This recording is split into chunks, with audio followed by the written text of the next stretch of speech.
Okay, now we are in probably the most important part of the video here, and I really want you to pay attention, okay? Because right now, Google, they're trying to just have AI run ads for you, and I want to just tell people to be a little bit cautious on this, because what we're actually going to do is we're going to click on this right here. Now, if you don't see it, it's okay. You can still go through the ads flow that they're sending you through. But right now, what Google is trying to get us to do is they want us to run ads on search, on YouTube, on display, and basically wherever Google AI thinks it's best to run your ad. But one of the biggest things that I've learned from running ads over this past 10 years is that you really want to hone in on a specific type of ad, get good at that, and then you can branch out into running other types of ads. So probably the reason why you came to this video is because you wanted to learn about Google search ads, right? When people think of Google ads, they're thinking of, let me just show you, for example, most people are thinking of when someone searches on Google and you're showing up as an ad, right?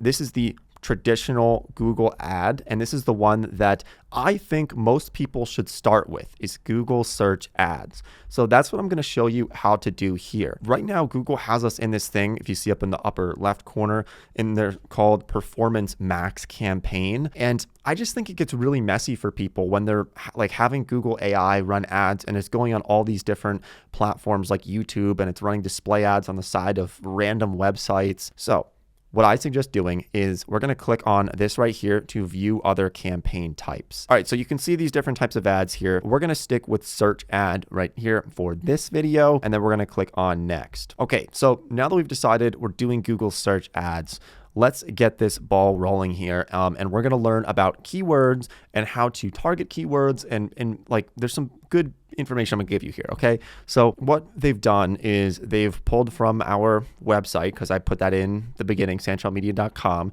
So it knows kind of what we're about, and it's suggesting some keywords here for us that we can get started with. Now, I'm going to delete some of these because I don't want to run ads for, e-commerce hosting or website building. I want to run ads for my business, which is a marketing agency, right? So let me show you something really important. So for keywords, let's say that we just type in something like marketing agency Philadelphia. Okay. So now anything that someone searches that is anywhere related to a marketing agency in Philadelphia, we might show up in Google Ads when someone searches for that, right? So we can look up marketing agency Philadelphia and we can see some of the results here. We could end up showing up as the first option as a sponsored results when someone looks that up. Now there's also these business ads. I'll show you how to do that, but that is something that I think could be very valuable. But when someone looks for this, it could be anything related to this. This is like the general idea of marketing agency Philadelphia. All right, so now what I did for the second line to show you as an example here, I put them in quotation marks.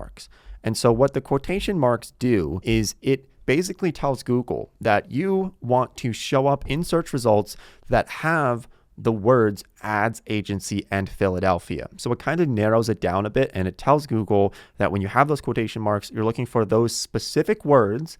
They don't necessarily have to be in that order, but those specific words are the ones that you're targeting. And then the last option here is when we put it into brackets. And when you put it into brackets, that is going to be a very, very specific exact wording that someone types in order for your ad to actually show up on Google. And so it looks like they do have, just to show you a little bit better here, you can see that the keyword without any quotations or brackets is a broad match. So anything somewhat related to it, you're going to show up on Google Ads. Those quotations is a phrase match. So it could be any mix of those words in any order, but still matching that phrase. And then the brackets here are going to be an exact match. So if I do all brackets, for example, it would have to be people searching specifically marketing Philly that exact way. They would have to type that into Google for my ad to show up. And there's a variety of reasons why you would want to use brackets or quotations or just general broad things as well.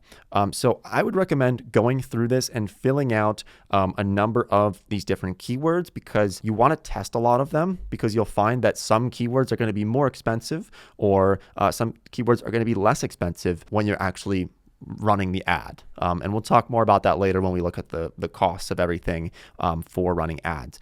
but I would recommend filling out your keywords, put at least, 6 to 10 keyword lines in here related to what you're trying to advertise for when someone's searching on Google. All right, so I filled out a handful of keywords. I'd probably do this more, but this is just a tutorial here, so I won't go as in depth for the keywords. And you can always change these. You can go back and change them later. So don't overthink it too much, but just think about what people might be searching for in order for them to find you on Google Ads.